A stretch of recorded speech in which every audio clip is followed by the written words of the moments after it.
Mandi a tutti. Ringrazio l'USCI Friuli Venezia Giulia per avermi dato l'opportunità di partecipare a questa nuova iniziativa. Per Orizzonti Corali ho pensato di accompagnarvi alla scoperta di un quadretto tra l'ironico e l'introspettivo che mi piace pensare sotto il titolo di Tres Vils, titolo che in realtà non esiste, perché questo quadretto è costituito da 3 canti che hanno dei titoli distinti: Chialchiut, Cascugnit e Mazarot. Per circostanziare l'argomento, possiamo dire che la tradizione popolare di moltissime parti del mondo prevede che parallelamente al nostro quotidiano ci sia un mondo popolato da piccoli personaggi come diavoletti, gnomi, folletti, che dir si voglia, streghe, dai nomi improbabili, dalle fattezze spesso anche brutte. In Friuli questi personaggi si chiamano sbils ed esiste un'ampia letteratura che li descrive. I 3 canti che io ho composto non hanno nessuna velleità filologica, sono semplicemente frutto di una fantasia sulla fantasia. Li ho scritti in friulano perché il friulano è la mia lingua madre, la ritengo molto efficace per la descrizione di certe situazioni molto vicine all'anima più profonda che ci lega alla terra dove siamo nati. Quando ho progettato di scrivere questi 3 canti, li ho pensati nella possibilità di essere eseguiti di seguito, come in una suite giocosa. Ovviamente quando si pensa e si progetta una composizione entrano in gioco molti elementi inizialmente, cioè quale tonalità usare, quale ritmo, quale tempo usare, qual è la forma che si vuol dare al canto stesso.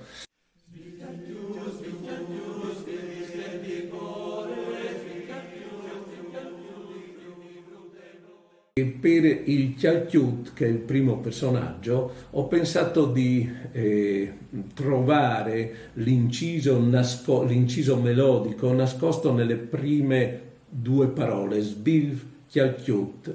Questo personaggio che arriva di notte e che si appoggia qui sullo stomaco pesante e ci fa venire gli incubi. Come poteva essere descritto melodicamente? Ecco, ho pensato che poteva essere buona questa sequenza di 3 note basate su un semplice arpeggio sull'accordo della tonica, un arpeggio dato dalla fondamentale, dalla tonica, dalla dominante e dalla mediante o modale, che dir si voglia, in questa sequenza.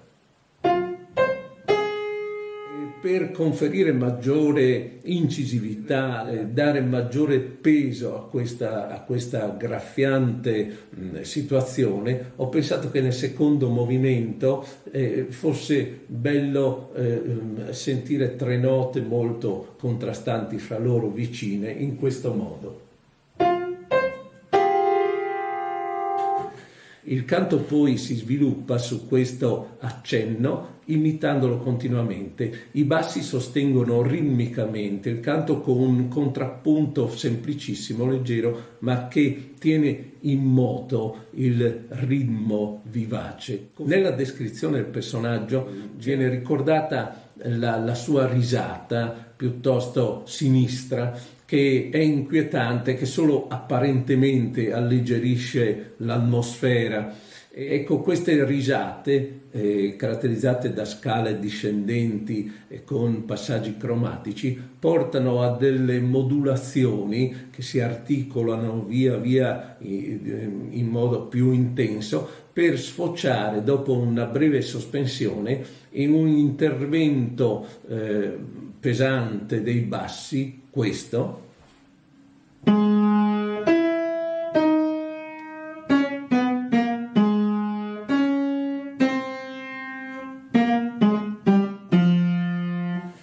Il canto a questo punto ripresenta la situazione iniziale e si avvia al finale, un finale molto deciso, tronco, quasi a significare il brusco passaggio tra il sonno, un sonno tormentato, e un risveglio liberatore.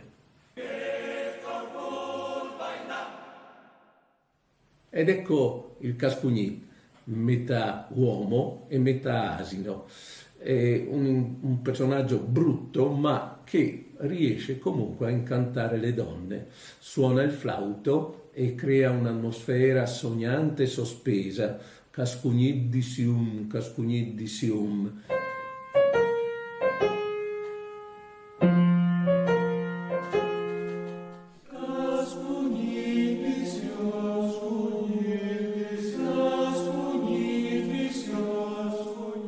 E questo inciso si ripete in un contrappunto ad eco tra le varie voci del coro, creando appunto un'atmosfera che induce al sonno. Questa atmosfera, nella descrizione stessa del personaggio, porta poi a un momento in cui irrompe, seppure in modo molto delicato, in un valzerino che ricorda, attraverso la melodia affidata ai bassi, il suonare del Cascugnì, e in questo modo attira l'attenzione delle donne.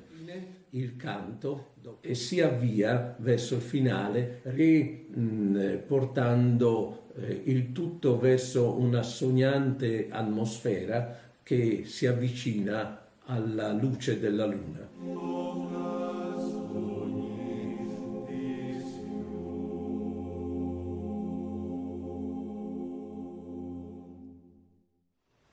E infine, ecco il Mazarot, si presenta sulla scena con una melodia che vuole imitare la cantilena di un bambino capriccioso che prende in giro i suoi amici. La melodia fa così.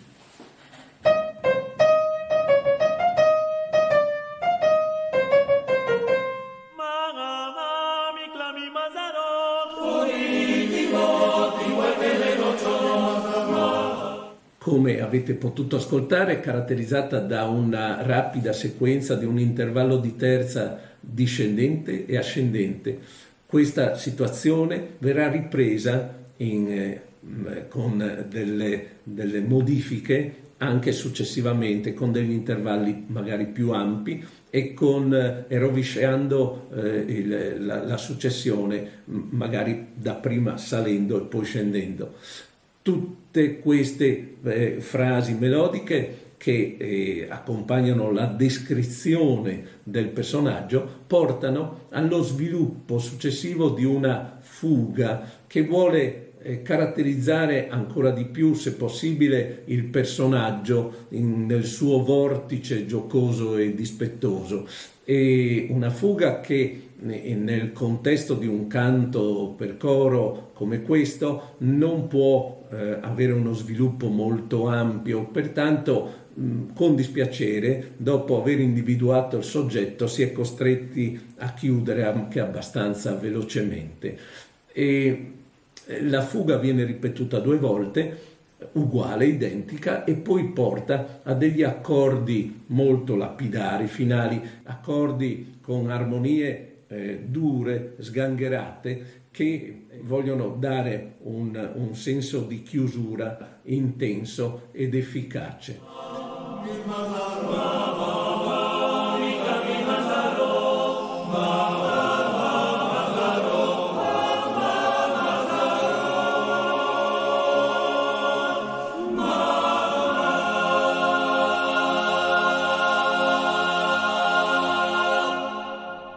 Queste tradizioni vogliono sempre richiamare la nostra attenzione sugli aspetti che nel nostro quotidiano vivere sono comunque sempre presenti, vale a dire noi siamo sempre in equilibrio tra una razionalità e una spiritualità, in questo caso di seconda categoria, che però spesso condiziona le nostre piccole scelte.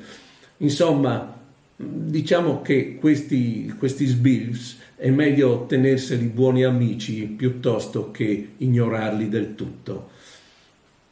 Le esecuzioni corali, i frammenti delle esecuzioni corali che avete ascoltato sono eseguiti dal coro Vos de Mont, che da 40 anni mi accompagna nelle nuove proposte corali. Vi saluto ringraziandovi per avermi seguito in questa escursione, in questa analisi dei 3 canti, e vi saluto con l'auspicio di ritrovarci presto dal vero sui nostri sentieri corali. Mandi.